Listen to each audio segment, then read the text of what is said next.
Então, boa noite a todos. Estou aqui hoje com uma figura ilustre, um ambientalista, Martini, e que foi nos apresentado por um amigo em comum, ambientalista também, o Sérgio Matos, a quem eu agradeço, possibilitou esse encontro. Me sinto muito honrado por estar na presença dele. Afinal, o que tem a ver, né, meio ambiente, com a questão do Pedra no Lago? Mas tem tudo a ver. Vamos ver, já já nós vamos falar sobre isso. Mas o Martini, ele é doutor em meio ambiente pela UFRJ, é mestre em engenharia de produção pela POP, especialização em engenharia ambiental pela UFRJ também, engenheiro químico, auditor líder, ele é autor de diversos livros, e tem uma consultoria já com um leque de clientes muito grande, enfim, ele é uma autoridade nesse tema ambiental, né? E o que tem a ver esse tema ambiental com Pedra no Lago? Tem tudo a ver, porque assim como a gente cuida da gente, né, do nosso corpo, a gente cuida da nossa casa, a gente cuida dos nossos relacionamentos, senão eles morrem, a gente cuida dos nossos amigos, da nossa higiene, a gente tem que cuidar do planeta, né? E para cuidar do planeta, nossa casa, a gente precisa ter um nível de consciência mais elevado, pensar mais no outro do que em nós mesmos. A gente precisa sair dessa posição egoísta, né, de pensar na gente mesmo. E o Pedra no Lago, que é esse livro aqui, recentemente lançado, tem vários artigos que falam da cooperação, da solidariedade, dos apegos, do egoísmo, como cuidar do outro, né? E tem muitos temas e muitos artigos, tanto no livro quanto no site, que dão uma oportunidade a gente da gente ver que nós somos um corpo só, humanidade, nós somos totalmente interdependentes. É por isso que o nome do livro é Pedra no Lago, porque é uma pedra minúscula que seja, uma ação nossa, ela repercute no todo, né? Quer queira ou quer não, nós somos interdependentes. Então, temos que cuidar do reino mineral, do reino vegetal, do reino animal, do reino humano. Nós somos a própria expressão da natureza. O ser humano é a natureza. Então, nós temos que cuidar de nós, do outro, da nossa casa, do nosso planeta. Temos que parar de ser um predador, né? E cuidar mais disso. Então, para falar desse tema, nada melhor do que um especialista, um doutor, uma pessoa com um profundo conhecimento disso. E eu já gostaria de emendar uma pergunta para ti, Martini. Certamente que essa questão ambiental ela vem se deteriorando ao longo do tempo, né? Eu queria saber de ti, assim, quando começou esse tema a ser tratado de uma forma assim mais prioritária, quando essa conscientização coletiva ela teve início? Você poderia abordar isso de diversos ângulos, da forma que você achar mais expressiva para nós. Obrigado aí pela tua presença. É um prazer, Humberto. Inicialmente, quero agradecer o convite, né, seu para participar com vocês aqui da Pedra do Lago. Esse bate-papo entre eu e o Humberto está sendo na forma remota. Como muitas coisas em nossas vidas, essa é uma mudança provocada pela pandemia, né? Essa conversa remota que, poucos anos atrás, a gente não estava com essa tecnologia, tinha disponível, mas não era usada, né? A pandemia ela acelerou vários processos, né? Uma crise acelerou. Crise também serve para isso, serve para oportunidades de acelerar processos que demorariam muitos anos, talvez décadas para acontecer, né? E a crise ambiental é uma crise que também ela acelerou algumas situações que possam trazer diferenciação em relação ao paradigma anterior, né? No caso da parte ambiental, o mundo ele estava tendo degradações, problemas com desastres ambientais, concentrados muito nos anos 60, da década do século passado. Mas teve uma situação em que fez com que sensibilizasse mais as pessoas, que foi o lançamento de um livro, né, nos Estados Unidos, da jornalista Raquel Carson, que é chamado Silent Spring, Primavera Silenciosa. Ela tinha uma casa de campo e ela percebeu um dia que os pássaros que ela gostava de escutar pararam de cantar. Né? Então ela começou a investigar o que tinha acontecido para os pássaros terem sumido. E ela descobriu que os pássaros, na verdade, sumiram porque eles morreram em função do uso de agrotóxico, DDT, na agricultura. Né? E então esse livro denunciou essa situação e fez com que as pessoas começassem a perceber que algumas situações, né, que trazem o bem, como por exemplo o uso de um produto para controlar a praga na agricultura, pode também trazer o mal. Né? Então a indústria química é outra situação, que o produto químico ele traz o bem para a humanidade, mas pode trazer o mal em caso de acidentes ambientais em que pode haver perdas de vida e poluição ambiental. E nos anos 60, principalmente, é que começou a iniciar a alteração desses paradigmas. Por quê? Porque o movimento ambientalista ele acabou aproveitando, né, pegando carona com outros movimentos que estavam acontecendo nessa época, nos países industrializados, como os Estados Unidos. Então, lá tinham movimentos contra a Guerra do Vietnã, contra a Guerra Fria, movimentos relacionados com a contracultura, né, cultura hippie. Então, esses movimentos todos juntaram e acabaram pegando também o assunto ambiental como bandeira. Né? Então, isso começou a mudança de paradigma em relação a... As pessoas começaram a perceber, mas isso que eu estou acostumado a ver não é normal. A gente já considerava normal, mas isso não é uma situação normal. Eu me lembro, Roberto, que meu pai ele é natural de São Carlos, interior de São Paulo, e quando a gente ia lá nas férias de carro, né, a gente pegava um Fusquinha, ia sair do Rio de Janeiro e ia até São Carlos. Quando no caminho, os rios que a gente passava na Dutra, do lado da Dutra, eles, não me lembro mais, nem sei mais quais eram os rios, porque eu era criança, né? Mas o que me chamou a atenção, e gravei isso até hoje, é que os rios eles tinham muita espuma, espuma branca. Você não conseguia enxergar a flor da água do rio, porque ele era tomado de espuma. E isso era considerado uma coisa normal, né? Mas era uma coisa muito diferente para uma criança, achava estranho aquilo. Né? E, na verdade, com essa mudança de paradigmas, começaram a pensar, pô, o Rio não pode ter isso. O que causava isso no Rio? Eram os detergentes que não eram biodegradáveis. Então, aí se começou a trabalhar em um detergente que a molécula do detergente pudesse ser quebrada pelos micro-organismos que estão no rio. Né? E aí desenvolveram um produto, né, chamado linear-alquilbenzeno. Então, esse linear-alquilbenzeno é uma molécula que possibilitava que fosse biodegradável, que os micro-organismos quebrassem. Mas um erro muito grande de todo mundo é achar que biodegradável não faz mal para o meio ambiente. Faz muito mal, porque, na verdade, não está vendo a espuma, está quebrada. Mas para quebrar aquela molécula, o micro-organismo ele consome o quê? O oxigênio que está no rio.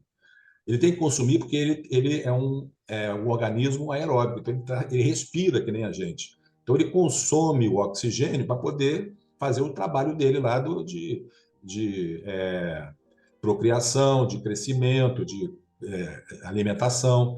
Então, um produto biodegradável, que a gente erradamente acha que é um produto que não faz mal, na verdade, ele também polui, porque quando você coloca ele sem tratamento no rio, ele vai estar consumindo o oxigênio do rio. O rio sem oxigênio não vai ter oxigênio para os peixes, para a vida marinha. Né? Então, isso. Mas o exemplo que eu quis dar é que algo que a gente considerava normal nos anos 70 aqui no Brasil, na verdade, não era. Um outro exemplo que eu tenho também na minha memória, chegava em Copacabana, praia de Copacabana. virado para o mar. Quando eu virava para os prédios, o que eu via com muita facilidade? Várias chaminés saindo muita fumaça, né? Os prédios do Rio de Janeiro, até os anos 70, eles tinham, que a gente chamava na época de incineradores. Na verdade, eram fornos que queimavam lixo, né? Então, até os anos 70, começo dos anos 70, você, quando tinha seu lixinho da casa, você colocava cada andar do prédio tinha uma gaveta, né, que você abria, colocava o resíduo e ele para uma coluna e chegava lá no fundo do prédio e lá tinha um forno onde o porteiro tacava fogo, né? E sem controle nenhum de temperatura, então não era um incinerador. Incinerador é um equipamento de controle ambiental em que você controla a temperatura para poder fazer a queima correta, para poder remover os poluentes, né, dentro dos limites permitidos. Então, o que aconteceu também em bairros muito populosos como Copacabana? A quantidade de incinerador que tinha nos prédios fazia com que a poluição atmosférica fosse muito intensa, e isso afetava principalmente as crianças e os idosos. Quando se percebeu que aquela forma de gerenciamento de resíduo não era a melhor, se começou a coletar os resíduos nos prédios com caminhões de lixo, né? Então, aí se mudou quando se percebeu uma coisa que se considerava normal, mas não era. Era totalmente sem controle ambiental, né? Então, aí, aos poucos, as coisas foram mudando quando a gente percebeu que algumas coisas que a gente achava que estavam sendo certas, na verdade, estavam trazendo problemas. Entendi, Martim. A minha ignorância no tema não permite eu aprofundar perguntas nessa área ambiental, mas eu te pergunto se desses anos idos lá dos anos 70 para cá, o que melhorou, que tecnologias foram introduzidas, quais foram os avanços que deram nessa questão, no teu ponto de vista? Para cada problema que vai sendo identificado, vão se criando soluções tecnológicas através de trabalhos científicos, a princípio, até se chegar no mercado de consumo, né? Então, outro exemplo é o uso de aerosol contendo CFC, que se usava até alguns anos atrás, só que o CFC agredia a camada de ozônio. Então, os aerossóis que tem hoje em dia, eles são a base de um outro propelente que não é mais o CFC, porque o CFC foi banido também do planeta em função dos males que ele estava provocando. Então, em cada problema que tem, se tenta procurar uma solução tecnológica. Mas solução tecnológica não vai resolver todos os nossos problemas. Por quê? Porque a sustentabilidade, né, que é a palavra que a gente acaba sempre falando quando quer mostrar qual é a solução para os problemas ambientais, é ser sustentável. O que é a sustentabilidade? Ela tem a ver em como conseguir um crescimento econômico ilimitado em um planeta com limites, né? Então, isso é um problema porque são dois assuntos que acabam sendo antagônicos. O problema que a gente passa hoje é que a gente tem que crescer, né, desenvolver ilimitadamente para um planeta que tem limites de recursos. Exatamente. Tá? Então, por exemplo, para ficar mais fácil de entender, um exemplo, um dia, no começo do ano, eu vi um filme na Netflix chamado Passageiro Acidental. Não sei se você já viu, Humberto, mas é um filme disponível na Netflix com a Toni Collette, né? O que é esse filme? São 3 astronautas que partem para uma missão em Marte, para colonizar o planeta Marte. Então, quando você faz uma nave espacial, quando a NASA ou as empresas particulares que fazem uma nave espacial, a nave espacial ela é projetada para o número de pessoas que estão ali, né? Então, o oxigênio disponível, eles calculam quanto tempo vai demorar para chegar no destino, e quantas pessoas vão estar consumindo aquele oxigênio, a comida que vai estar disponível, não pode ir de pouco a comida, nem muita comida, para não ter peso a mais. Então, é tudo calculado. né? Então, essa nave desse filme ela foi calculada para ter 3 astronautas. O que aconteceu após a decolagem? Apareceu mais um passageiro clandestino. Era uma pessoa da manutenção da NASA que acabou ficando escondida lá, não vou contar detalhes, mas na nave, e só depois que ela já estava a caminho de Marte é que ele apareceu, né? Então, como a nave só tinha suprimentos, combustível, comida, inclusive o ar, para 3 dos agora 4 tripulantes, alguém tinha que ser sacrificado, porque senão os 4 iam morrer quando chegassem em Marte, antes de chegar em Marte, né? Então, aí não dava para ficar. Um teria que ser sacrificado, né? Então, essa história ela pode ser transportada para o planeta Terra, né? Onde a Terra é a nave espacial e nós somos a tripulação. Roberto, está tendo um latido aqui. Vamos continuar? Depois aí você faz aquela edição que a gente comentou. Não, não se preocupe, deixa o reino animal se manifestar também. Tá Mas, bom. Martírio, eu falo muito no livro, voltando aqui no meu tema filosófico, eu falo muito de solidariedade, cooperação. E uma vez eu vi uma reportagem sobre as árvores mães. Achei aquilo belíssimo, porque mostrava as raízes das árvores que iam levar os nutrientes para aquelas árvores enfermas, né? E você é uma teia invisível de cooperação que você não consegue enxergar, né? E eu vi que a natureza traz silenciosamente, no subsolo, essa teia de cooperação e que deveria ser uma prática usual nossa. Eu acho que quer dizer, a própria escassez não é por falta de comida, a escassez é por falta de solidariedade. Eu acho que a gente tem fome de solidariedade. A gente pensa muito em nós e não nos outros. Então, eu escrevi um artigo sobre isso, sobre essa teia de cooperação no subsolo, fazendo uma analogia para nós, como nós podemos ser úteis aos outros, saindo da bolha do mim, né? Pensando mais no outro do que em si mesmo. Uhum. Afinal, o outro somos nós. Nós temos a ilusão de que você é o Martinho e eu sou o Humberto. Nós somos uma Uhum. unidade.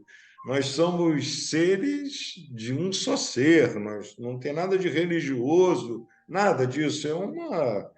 Nós somos uma unidade, né? Então, essa ilusão da separatividade, isso traz um acirramento do egoísmo muito grande.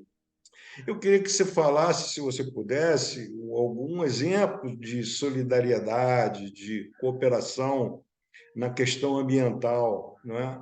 Pode Uhum. abordar do ângulo que você quiser ou se lembrar.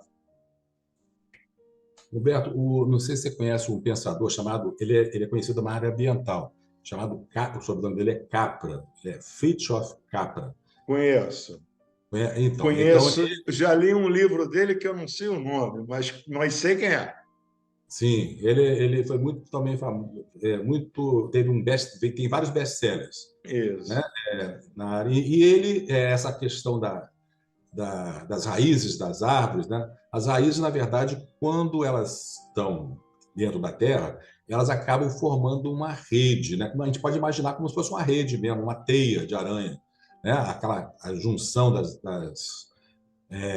raízes, né? E aí o Capra ele sempre fala isso, que a natureza ela é feita de redes biológicas, ou seja, redes vivas.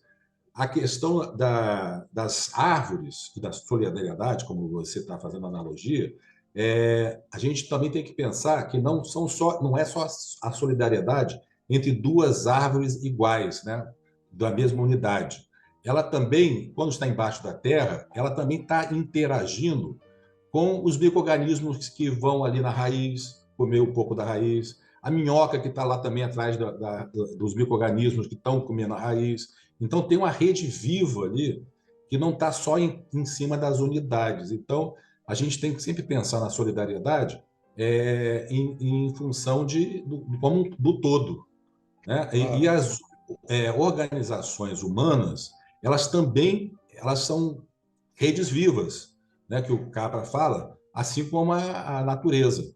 Então, as organizações humanas elas têm que se estruturar nessas redes vivas como são estruturados os sistemas vivos, né? Aí a gente considera que a gente está evoluindo para uma comunidade sustentável, né? Onde a gente pensa, né? Esse é um lema famoso na área ambiental, pensar globalmente e agir Claro. localmente.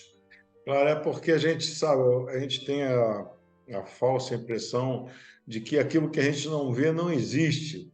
É como você pegar um balde de água no mar, pegar o balde de água ali na praia, tem peixe aqui? Não. Então não tem peixe no mar. Foi evidente que sim, entendeu? Então a gente Uhum. tem uma visão muito limitada das coisas. E quando a gente olha para uma árvore, a gente não vê as raízes, né, que estão Sim. ali fazendo um trabalho fundamental. Assim como a gente não olha para dentro da gente mesmo e Uhum. ver que nós não somos cidadãos da nossa mente, nós somos seres espirituais. Se eu não me Uhum. vejo coligado contigo, né, eu estou fadado a ser um infeliz, um pobre coitado, porque eu vou tomar decisões sem levar em consideração o todo, né? Porque Uhum. você é engenheiro químico, é o Martini, eu sou o Humberto, estou aqui aposentado, trabalho com filosofia, ajudo, dou consultoria em ajuda humanitária. Nós somos nós somos seres do mesmo ser, repetindo, né? Então, Uhum. assim, a gente tem uma tendência a desconsiderar aquilo que os olhos físicos não veem, mas que o Uhum. próprio coração da gente sente, né? Tem um Sim. filme belíssimo, Fernão Capelo Gaivota, que eu recomendo, Ah, não sei sim. se você já viu. Esse Assisti, filme, assisti. esse filme é sensacional porque Uhum. ele ousa, né? Ousa voar mais alto, dar voos rasantes para Uhum. procurar espécies de peixes mais raras, e ele fica com muita raiva do bando porque ele tentou voar 300 quilômetros por hora, o bando o tornou proscrito, e depois ele volta com a consciência mais ampliada para ensinar o bando aqueles voos, né? E aprender com que as outras gaivotas também fizessem o mesmo. Então, assim, a gente tem que elevar a nossa consciência, seja em que segmento for, né? Seja no Uhum. meio ambiente, seja no âmbito empresarial trabalhando, a gente tem sempre que pensar na questão integrada, né? De uma Uhum. forma integrada, pela interdependência das coisas. Sim. Separei aqui uma coisa, O o Humberto, isso que você Martini. falou, só complementando, me lembrei de um pensador, dessa vez brasileiro, né, o Ayrton Krenak. E ele fala que, infelizmente, a gente não está educando cidadãos, a gente está educando consumidores. Quando eu falo a gente, Exato. a sociedade atual. Então, a sociedade atual ela está criando consumidores ao invés de cidadãos. E o consumidor ele tem uma visão egocêntrica de consumir para ele, independente do que vai acontecer depois do pós-consumo, né? Nos resíduos gerados, no que ele está consumindo de recursos naturais que não vão estar sendo disponibilizados de novo. Né? E isso a gente vê muito na sociedade americana em relação ao consumismo. Né? Em muitos filmes a gente vê que eu fico assim, caramba, todo filme uma classe média americana, eles não têm nem pratos e garfos e facas e copos, é tudo descartável. Né? Então, a cada almoço e jantar, prato, garfo, copo, vai para o lixo. A quantidade de resíduo plástico que se gera desnecessariamente é absurda. Né? Então, esse consumismo é que não bate com a equação de a gente conseguir ter um mundo sustentável, porque a gente está utilizando um recurso além da conta. Então, essa conta não vai nunca bater. Exatamente. E como você falou no nosso bate-papo inicial, existe um desequilíbrio socioambiental importante, né? Ou seja, o Uhum. mesmo problema afeta um de uma forma e outro segmento de forma completamente diferente, né?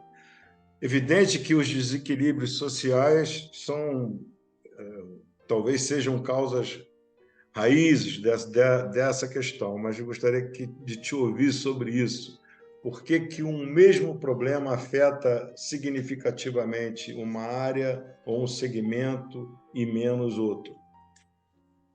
Isso a gente chama nos Estados Unidos chama de racismo ambiental. Eu não gosto dessa denominação, eu prefiro de injustiça socioambiental.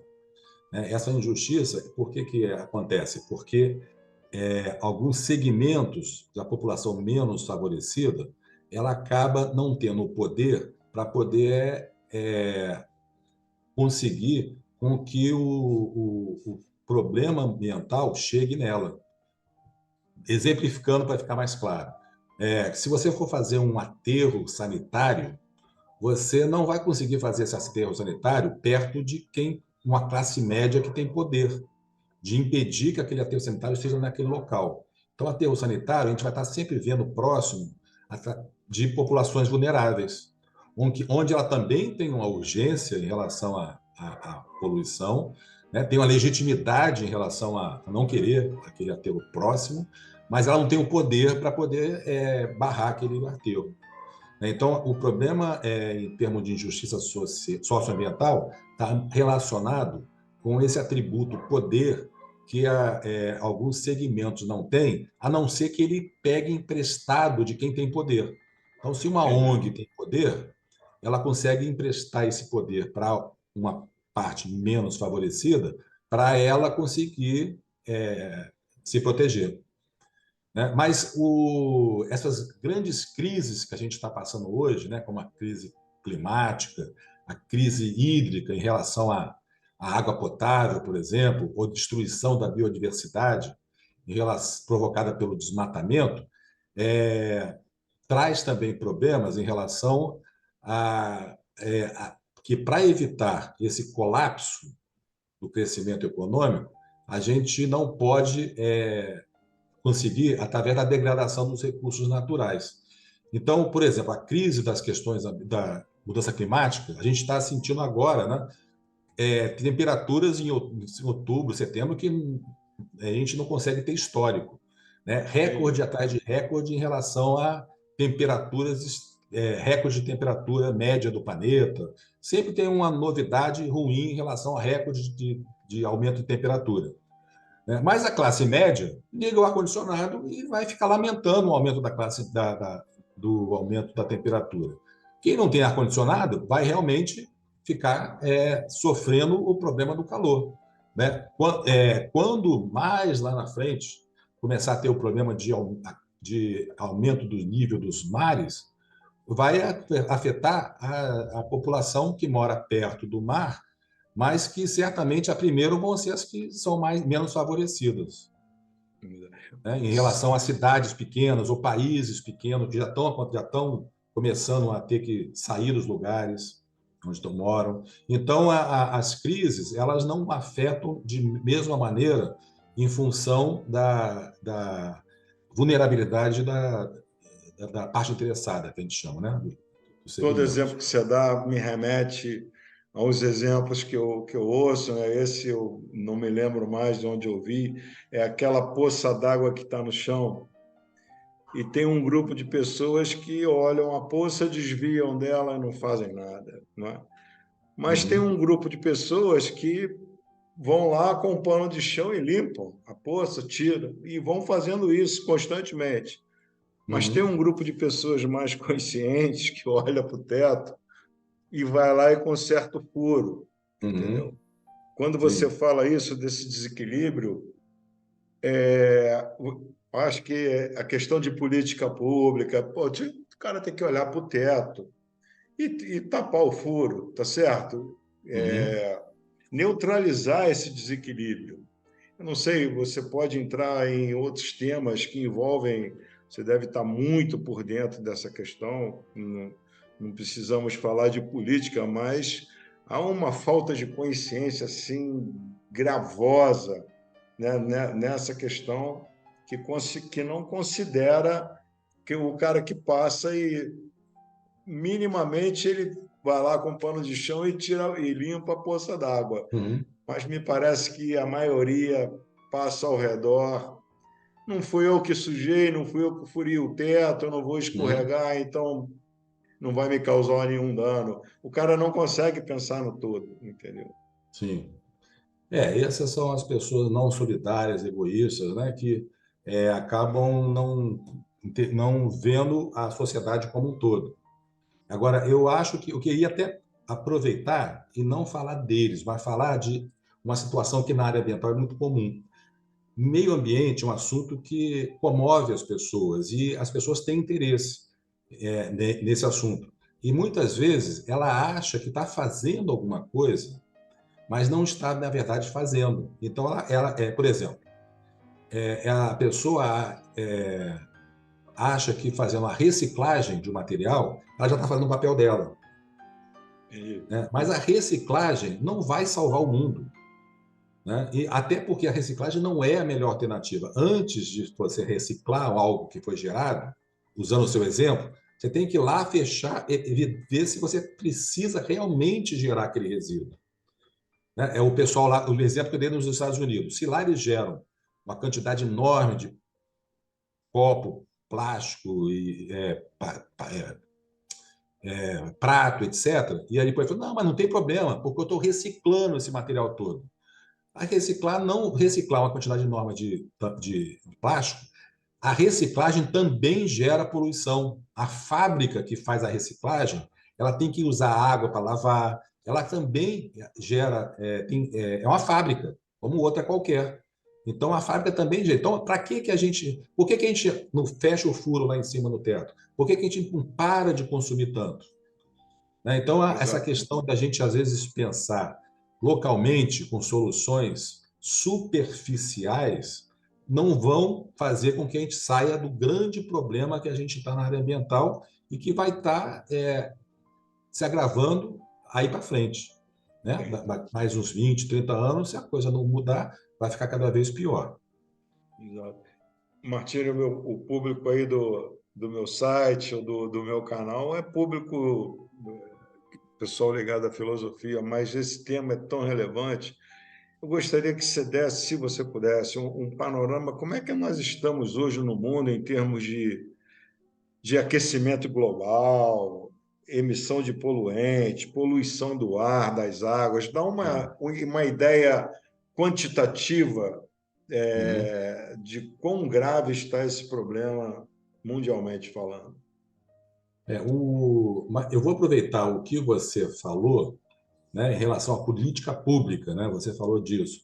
Então, na verdade, os países se reúnem, né, em fóruns internacionais para tratar da mudança climática. Então, tem fóruns que são feitos a cada ano, a cada 2 anos, que vão tentando arrumar uma solução e reduzir a geração de gases que provocam a mudança climática, né, para poder estancar isso. Mas as reuniões, em geral, não são produtivas. Por quê? Porque não, os interesses de cada país são diferentes e não se chega a um consenso. Não tem uma política pública mundial para isso. E voltando para o nível de um país, Brasil, qualquer país, Alemanha,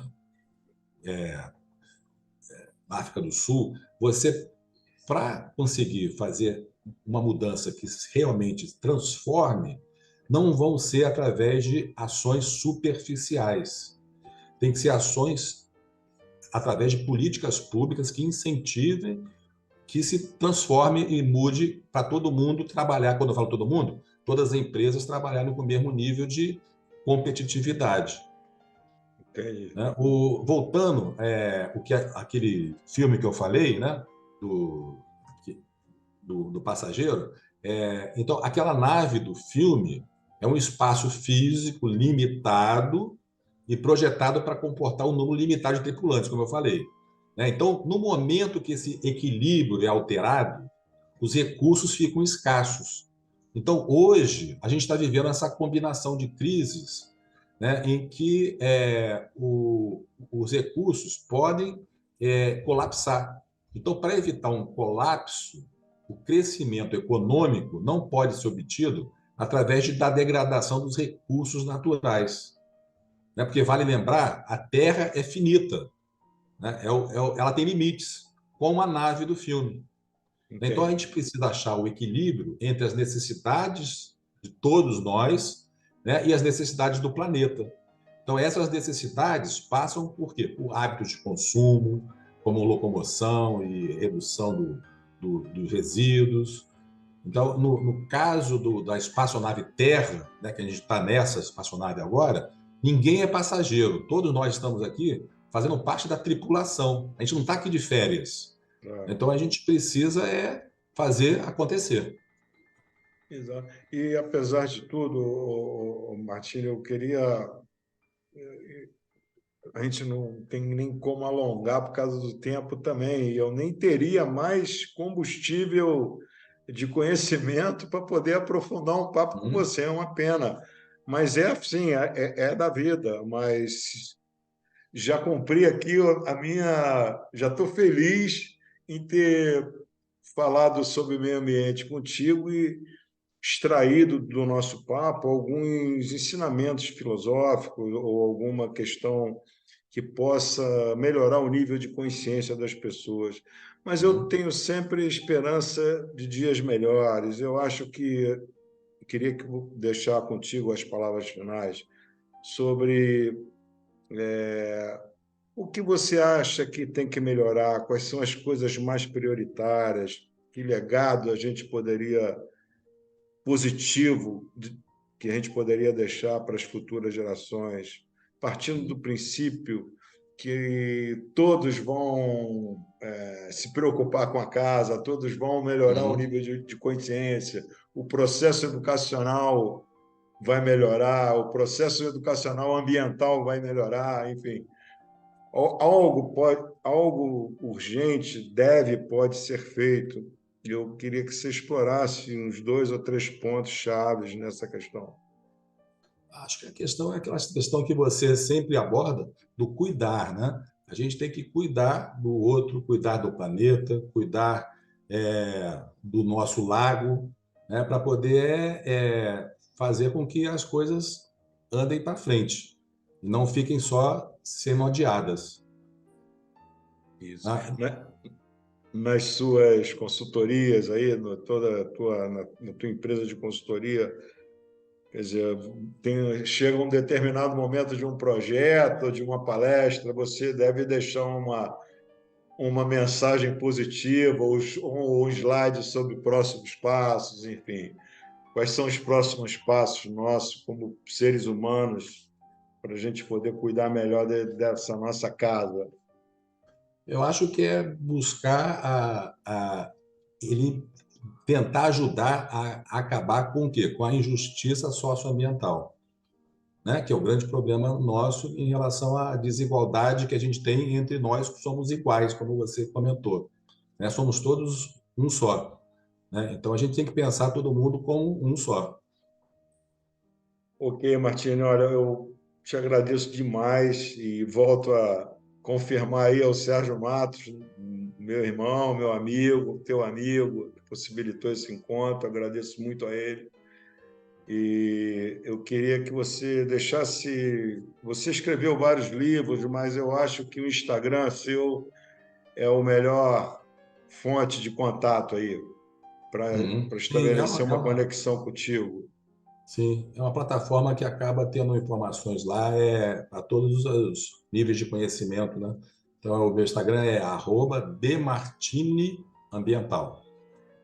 Martini com Demartini Ambiental. Eu vou deixar na descrição do vídeo e vou escrever também aqui nesse vídeo. Martini, muito obrigado, eu te agradeço muito. Eu sei que deve ter sido um bate-papo inusitado para você conversar com foi muito uma bom. pessoa totalmente leiga nesse tema, mas apesar de leigo, eu tenho plena consciência de como eu posso contribuir para cuidar da nossa casa, né, do nosso planeta. A gente está sempre aprendendo, né? Como diz Aristóteles, o pessoal lá na Grécia, A gente está aqui para poder aprender e a gente sempre tem o que aprender. Eu Tá ok, aprendi meu muito amigo. contigo aqui hoje. Muito obrigado aí por tudo. Eu que agradeço.